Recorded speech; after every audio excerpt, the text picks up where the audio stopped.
حاسس يا عم نفسك عايز تنام وعمال بتنام، اركن على جنب، اركن على شقة، اركن على بيجة ونام. لكن ليه تتطوح؟ ليه بتتطوح ليه؟ وانت يا عزيزي معاك مقطورة محمل فيها مية، محمل فيها زيت، محمل فيها بترول.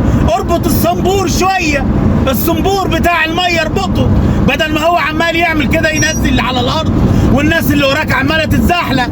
وانت يا عزيزي اللي بتحاول تاخد الغرزة عشان يعني تجري وتلحق المرماح، حاول ان انت تهدى شوية لما العربيات تعدي وخد الغرزة. مش لازم تعمل كده لانك ممكن تقلبني وتقلب نفسك وتقلب الدنيا والعالمين.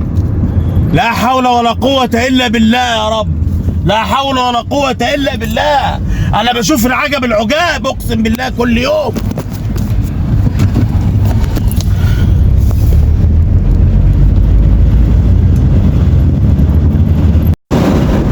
طب اتفضل يا عم، البيه محمل خشب على عربية ومش رابط الخشب، مش رابط الخشب.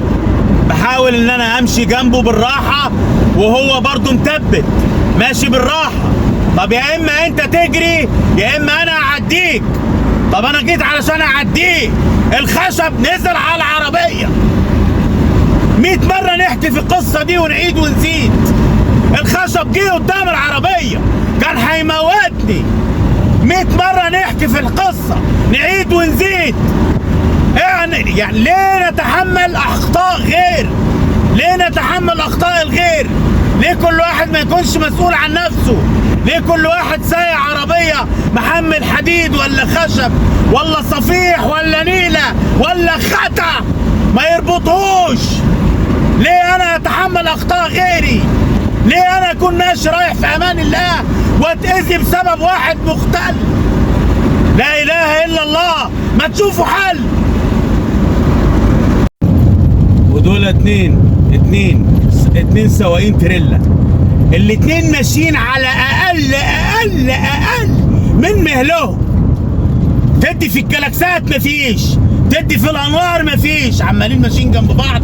تحس ان هم بيحبوا في بعض، تحس ان هم عايزين شجرتين ليمون ويغنوا مع بعض ظلموني.